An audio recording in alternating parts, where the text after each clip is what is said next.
Welcome to Flipped Classroom. Today we are looking at the topic numbers, and the skill is index numbers. Our learning intention today is that we are looking and learning about the index and expanded notation. And I am successful when I can understand what index notation is, understand what expanded notation is, and convert between index and expanded notation. So let's have a look at a pattern of numbers. 1, 4, 9, 16, 25, 36, 49, 64, 81, and 100. Now these numbers are called squared numbers. Each number is the position multiplied by itself. So the fifth number is 5 times 5, which is 25. Index notation, or power, is a shorthand way of writing repeated multiplication. Now we have what's called the base number, which is the number that is being multiplied, and the index, or indices, when there's more than one index, is the number of times it is multiplied. So an example here is I've got 2 times 2 times 2 times 2 times 2. I've multiplied 2 there 5 times. So as you can see, I can write this as 2 to the power of 5. Now the little number at the top, as I said, was the word index.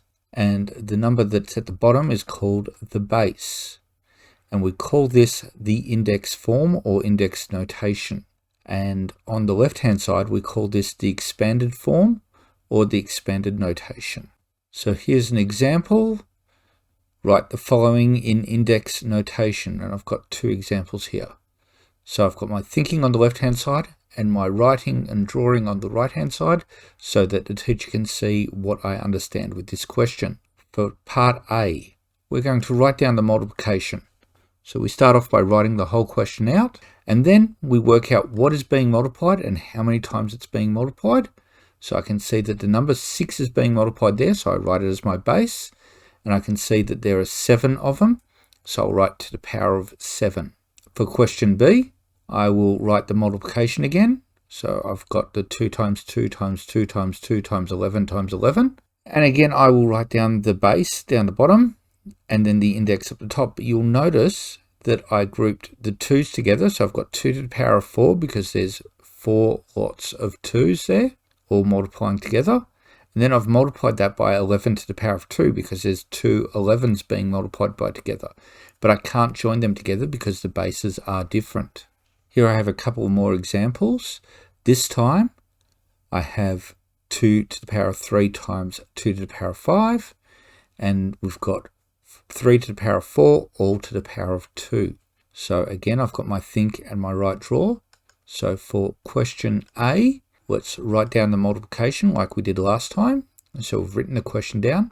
Now we're going to expand it out. So I'm going to write this as repeated multiplication. So 2 to the power of 3 is 2 times 2 times 2, and then I times 2 to the power of 5, which is another 2 times 2 times 2 times 2 times 2. Now, because we're doing multiplication across everything, we can remove those brackets, and then I can simplify it back into index form, and I count up that there are 8 lots of 2's there, so I can write 2 to the power of 8, the same way as I did before. We'll write down the question again, and then we will expand it out. So we know that squared means multiplied by itself.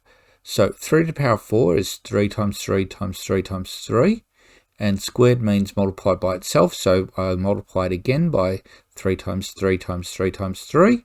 And then I can get rid of those brackets because we're just doing multiplication. And then I can simplify that 3 to the power of 8. So for our reflection today, you can have a look at why do you think we use index notation. As always, like the video and subscribe to the channel for more maths videos.